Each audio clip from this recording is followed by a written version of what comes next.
ইসলামের ৫টি স্তম্ভের মধ্যে রোজা একটি গুরুত্বপূর্ণ ইবাদত, যা শুধুমাত্র রমজান মাসেই ফরজ করা হয়েছে। যদিও বছরের বিভিন্ন সময়ে রোজা রাখা যায়, কিন্তু রমজানের রোজা প্রতিটি মুসলমানের জন্য বাধ্যতামূলক। রোজা শুধু উম্মতে মোহাম্মদের জন্য ফরজ নয়, এটি পূর্ববর্তী নবী রাসূলদের উম্মতদের জন্যও ছিল, যদিও এর সময়কাল, পদ্ধতি, নিয়মাবলী ভিন্ন ছিল। রোজা শব্দটি ফার্সি ভাষা থেকে এসেছে, যার অর্থ উপবাস। ইসলামে এটিকে সিয়াম বা সাওম বলা হয়, যার অর্থ বিরত থাকা। ইসলামী শরীয়তে সুবহে সাদিক থেকে সূর্যাস্ত পর্যন্ত খাদ্য পানীয় থেকে বিরত থাকার নাম রোজা। এটি আত্মসংযম ও আত্মশুদ্ধির একটি মাধ্যম। পবিত্র কোরআনে রোজার ফরজ হওয়ার বিষয়ে বলা হয়েছে, হে বিশ্বাসীগণ, তোমাদের জন্য সিয়াম বিধান করা হয়েছে, যেমনটি তোমাদের পূর্ববর্তীদের জন্য বিধান করা হয়েছিল, যাতে তোমরা তাকওয়া অর্জন করতে পারো। সূরা বাকারা আয়াত ১৮৩। হযরত আদম আলাইহিস সালামের সময় আয়ামে বীজ বা প্রতি চান্দ্র মাসের ১৩, ১৪ ও ১৫ তারিখ রোজা রাখার বিধান ছিল। বলা হয়, আদম আলাইহিস সালাম ও হাওয়া আলাইহিস সালাম জান্নাতের নিষিদ্ধ ফল খাওয়ার পর তাদের গায়ের রং কালো হয়ে গিয়েছিল। এরপর তারা অনুতপ্ত হয়ে ক্ষমা প্রার্থনা করলে আল্লাহ তাদের গায়ের রং ফিরিয়ে দেন এবং প্রতি মাসে ৩ দিন রোজা রাখার আদেশ দেন। মহানবী সাল্লাল্লাহু আলাইহি সাল্লাম নিজেও আয়ামে বীজের রোজা পালন করতেন। হযরত নূহ আলাইহিস সালামের যুগেও রোজার প্রচলন ছিল। হাদিসে বর্ণিত আছে, নূহ আলাইহিস সালাম ঈদুল ফিতর ও ঈদুল আজহা ছাড়া পুরো বছর রোজা রাখতেন। এছাড়াও নূহ আলাইহিস সালামের যুগ থেকে প্রতি মাসে ৩টি করে রোজা রাখার বিধান ছিল।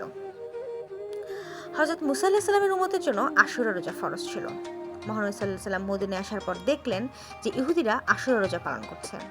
তারা জানালো, এই দিনে আল্লাহ বনী ইসরাইলকে শত্রুর হাত থেকে মুক্তি দিয়েছিলেন, তাই মুসা আলাইহিস সালাম কৃতজ্ঞতা স্বরূপ এই দিনে রোজা রাখতেন। এই কথা শুনে মহানবী সাল্লাল্লাহু আলাইহি সাল্লাম বললেন, আমি মুসা আলাইহিস সালামের অনুসরণে তোমাদের তুলনায় বেশি হকদার। এরপর তিনি নিজে আশুরা রোজা রাখেন এবং সাহাবাদের তা রাখার নির্দেশ দেন। তবে পরবর্তীতে রমজানের রোজা ফরজ হলে আশুরা রোজা নফল হিসেবে গণ্য হয়। দাউদ আলাইহিস সালাম বছরে ৬ মাস রোজা রাখতেন আর ৬ মাস রোজা রাখতেন না। তিনি একদিন রোজা রাখতেন এবং পরের দিন না রেখে এই ধারাবাহিকতা বজায় রাখতেন। মহানবী সাল্লাল্লাহু আলাইহি সাল্লাম বলেন, আল্লাহর কাছে সবচেয়ে প্রিয় হলো দাউদ আলাইহিস সালামের রোজা। হযরত ঈসা আলাইহিস সালাম উম্মতদের মাঝেও রোজার প্রচলন ছিল।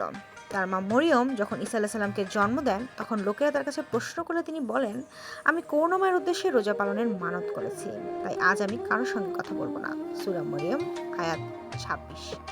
ঈসা আলাইহিস সালাম ৪০ দিন জঙ্গলে রোজা পালন করেছিলেন। একবার তার উম্মতরা তাকে জিজ্ঞেস করেছিল, আমরা পাপমুক্ত কিভাবে হতে পারি? তিনি উত্তরে বলেন, দোয়া ও রোজা ছাড়া তা সম্ভব না। জাহিলি যুগে আশুরা রোজার প্রচলন ছিল। ইবনে ওমর রাদিয়াল্লাহু আনহু বলেন, জাহিলি যুগের লোকজন আশুরা রোজা পালন করত। রমজান রোজা ফরজ হওয়ার আগে মুহাম্মদ সাল্লাল্লাহু আলাইহি সাল্লাম নিজেও আশুরা রোজা পালন করতেন। কিন্তু রমজানের রোজা ফরজ হওয়ার পর তিনি বলেন, আশুরা রোজা রাখতে চাইলে রাখো, নচেৎ তা পরিহার করো। বুখারী থেকে বর্ণিত। রমজানের রোজা ফরজ হওয়ার বিষয়ে আল্লাহ বলেন, রমজান মাস, এতে মানুষের জন্য পথ নির্দেশিকা ও সত্য ও মিথ্যার পার্থক্যকারী কোরআন অবতীর্ণ হয়েছে। সুতরাং তোমাদের মধ্যে যারা এই মাস পাবে তারা যেন রোজা রাখে, আর যারা অসুস্থ বা সফরে থাকবে তারা পরে এই সংখ্যা পূরণ করবে।